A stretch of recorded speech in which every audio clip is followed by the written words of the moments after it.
All jurors are present and counsel. Whoops, I pushed the wrong button. No, I didn't. I think we're still on. That's what it was. Welcome back. Did the jury have a good lunch? Everybody can be seated. Did y'all have a good lunch? Yes. Did you follow the admonition during the lunch break? Yes. Thank you very much. We're still on the Commonwealth's case in chief. Commonwealth's next witness. No, the Commonwealth calls Detective Speaks. Detective Speaks. What's his first name? I believe it's Kevin, but he goes by Jody.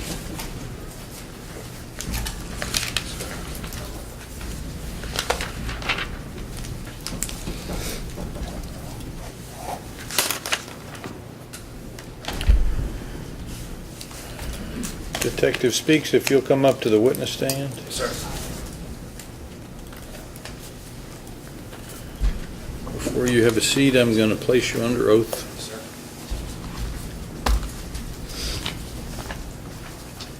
sir. Oh, you failed. I said before you have a seat. Do you? That's okay. Do you swear or affirm that the testimony you're about to give will be truthful? I do. Thank you. Have a seat. Be comfortable. I encourage you to sit up close to the microphone.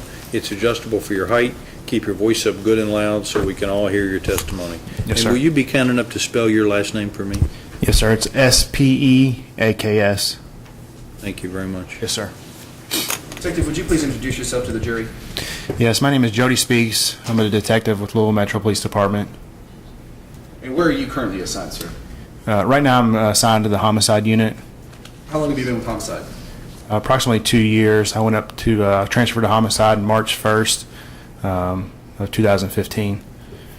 And how long have you been a police officer overall? I was sworn in June of 2009, so nearly 8 years sworn.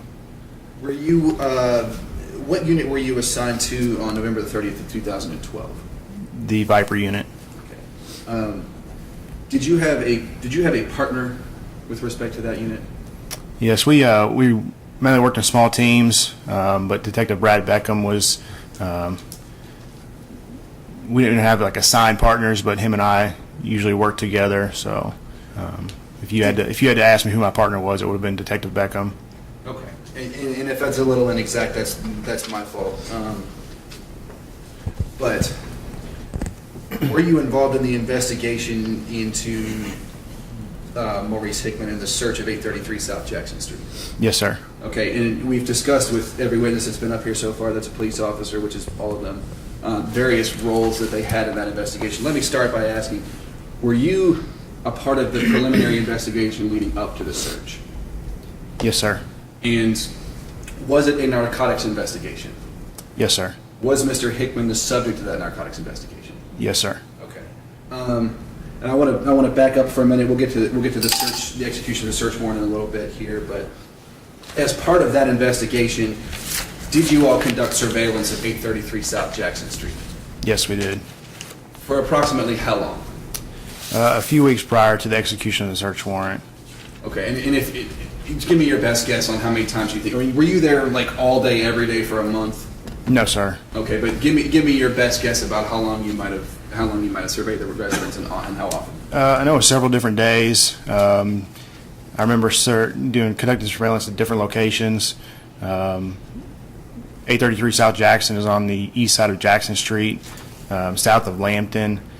I remember conducting surveillance from the parking lot across the street, which is Mazik School. I conducted surveillance sitting south of the location on Jackson. Conducted surveillance sitting on Lambton, which would have been north and a little bit west of the location, 833 South Jackson. So during my role conducting surveillance, varying days, some different times of the day, in different locations where I would watch the house from. When you say different times of day, give us an example. Times would be daylight, and then times would be after dark. Did the hours you work vary? Yes. Okay, so sometimes you're working at night, when most people are asleep. Is that fair? Correct. Yeah. So we had different, like I said, different shifts as far as the times, and then we worked a 10-hour shift. So sometimes it would bleed over. You'd be there as part of the day and bleed over into the nighttime. And did you, when you were conducting this surveillance, did you see Mr. Hickman going in and out of 833 South Jackson Street? Yes, sir. How you said you off and on for several weeks, and you were there several different times of the day. When you were conducting surveillance, how often did you see Mr. Hickman? I saw him multiple times. I don't know an exact number, but multiple times coming in and out of 833 South Jackson. Would it be fair to say, and if it's not, please correct me, would it be fair to say more often than not you saw him there, or more often than not you didn't, or you don't know? I don't know if it would be more off. I don't know if it'd be more one way or the other. There was a vehicle that was parked out front quite often, and I would see him go to that vehicle.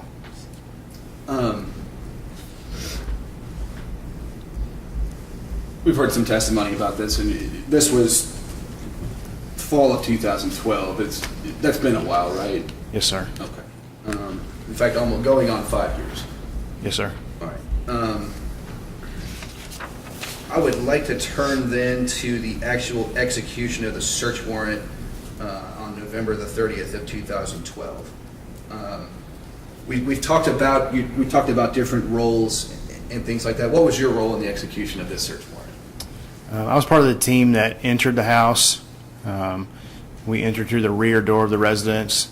So there was a team of officers that entered the residence and made sure that the residence was safe, made sure there was no people hiding or unaccounted for, that it was safe for officers, anybody in the house. And then my role during the execution of the search warrant was to maintain the evidence log sheet, which would be recording anything recovered during the execution of the search warrant. Okay, so let me ask you then first about the entry. You said you came in through the rear entrance, is that right? Yes, sir. Okay. If you remember, did you all breach the door? Yes, we did. Okay. But nobody went in through the front door upon the execution of the search warrant, is that right? I did not. Okay. Now you said that the first thing you do when you go in is you want to make sure nobody in the house unaccounted for, is that right? Correct. Do you remember how many people were in the house? I don't know an exact number. Well, let me ask you this. Do you remember any children being in the house? Yes, I remember multiple children being in the house. What about adults? I remember Mr. Hickman being in the house and an adult female. Other than that, I don't remember anyone else. Okay. With respect to the log that you keep, is that standard police procedure in every search warrant? Yes. Okay. So just so that I make sure I understand and we understand, once you get in and you clear and you set up with this log, it's basically it's a piece of paper with blank spots on it, and you handwrite it out. Is that right? Right. Okay. Oftentimes you can record on the search warrant, the actual search warrant. There's a blank. You can sometimes during execution of different search warrants, you can record on the actual warrant what you recover and seize. But the vast majority of times in a search warrant such of this nature, you would use an evidence log sheet, which is what I filled out at 833 South Jackson. Okay, thank you. And as far as the information that's listed there, do you list the officers that are present in part of the search? Yes, I do. Okay. Do you list any other people that are present in the residence, essentially who you all find in there, or residents or things like that? Mr. Hickman would have been listed on there. Other than that, as far as like the children that were there or any other persons that were not the target of the investigation, they were not listed on the log sheet. Do you also note the date and time? Yes. Do you note the time that you begin the search? Yes. And do you note the time that you exit the residence? Or did you exit and conclude your search? Yes. Okay. As far as the information about the property that is seized, what all do you write down as far as that goes on the log? So there's a blank for the actual item, the description of the item that was found and recovered. The next blank, I believe, is the location that item was found. Then there's the next column would be the time that it was found. And then the final column, going left to right on the page, would be the officer who found that item and recovered it. Thank you.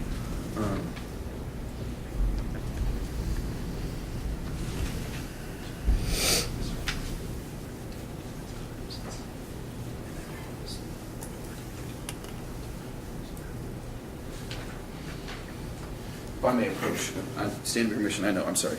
I'm gonna hand you this document here and ask you if you recognize it. Yes, this is the evidence log sheet that we refer to. This says seized property at the top of it. We commonly refer to it as a log sheet.